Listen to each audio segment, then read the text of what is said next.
مقصد ہے آسانیاں کرنا. تو ہمارے یہاں کیوں اتنی پرابلم ہے اور باہر یہ سب کچھ آسان ہو جاتا ہے؟ بسم اللہ الرحمن الرحیم. رمضان المبارک کا بابرکت مہینہ چل رہا ہے. ایک انتہائی اہم سماجی مسئلے کی جانب آپ نے توجہ دلائی ہے.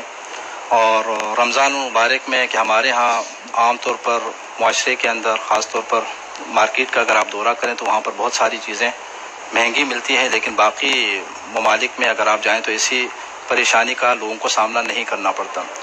اصل میں دیکھیں رمضان المبارک کا مہینہ آ گیا ہے، ٹھیک ہے، لوگ روزہ رکھ رہے ہیں، لیکن روزے کے مقاصد اور اہداف کو نہیں جانتے.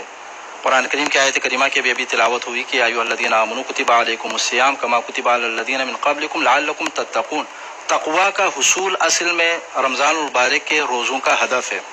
ہم نے صرف یہ سمجھ رکھا ہے کہ روزے کا مطلب یہ ہے کہ بھوکا رہنا اور پیاسا رہنا ہے، ٹھیک ہے. اگر ہم روزے کو تقسیم اگر کرنا چاہیں انسانی معاشرے کے اندر جو لوگ روزہ رکھتے ہیں ان کے تناظر میں، تو ہمارے ہاں 3 طرح کے لوگ آپ کو ملیں گے.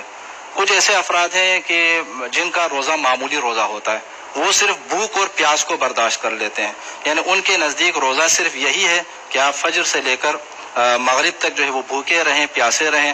اب نہ تو کان کا روزہ ہے، نہ باقی اعضاء و جوارح کا روزہ ہے، جھوٹ بھی بول رہے ہیں، غیبت بھی کر رہے ہیں، اور باقی جو چیزیں آپ باقی مہینوں کے اندر عام قیمت میں فروخت کر لیتے تھے ان کو کئی گنا بڑھا کر جو ہے آپ فروخت کر رہے ہیں، لیکن وہ یہ سمجھ رہے ہیں کہ وہ روزے سے ہیں.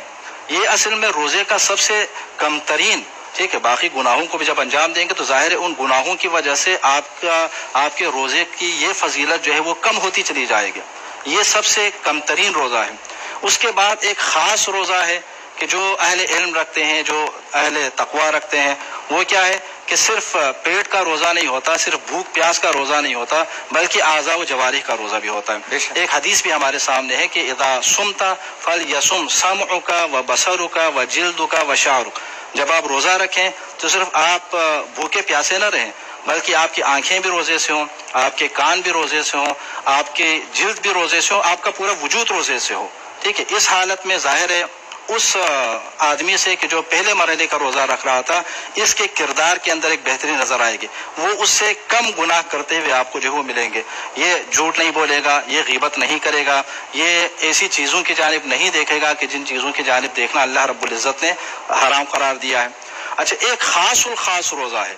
خاص الخاص روزہ یہ ہے کہ انسان جب تقویٰ کے بہترین مرحلے پر جب پہنچ جاتا ہے تو نہ صرف وہ کھانے پینے سے اجتناب کرے گا، نہ صرف ان کی آنکھیں روزے سے ہوں گی، نہ صرف کان روزے سے ہوں گے، ظاہری اعضاء و جوارح روزے سے ہوں گے، بلکہ خیالات اور قلب اور اس کی جو سوچ ہے وہ بھی روزے سے ہوں گی. یعنی کبھی دل و دماغ کے اندر کوئی ایسا برا تصور بھی نہیں لائے گا کہ جو اللہ رب العزت کے فرامین اور اوامر کی جو ہے خلاف ورزی سامنے.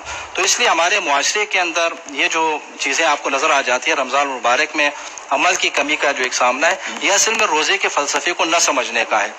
عام مہینوں کے اندر جن چیزوں کا ریٹ جو ہے وہ ایک خاص اس کے اوپر ہوتا ہے اس کو ہم بڑھا دیتے ہیں، یعنی لیکن اس کے باوجود ہم روزے سے بھی ہیں.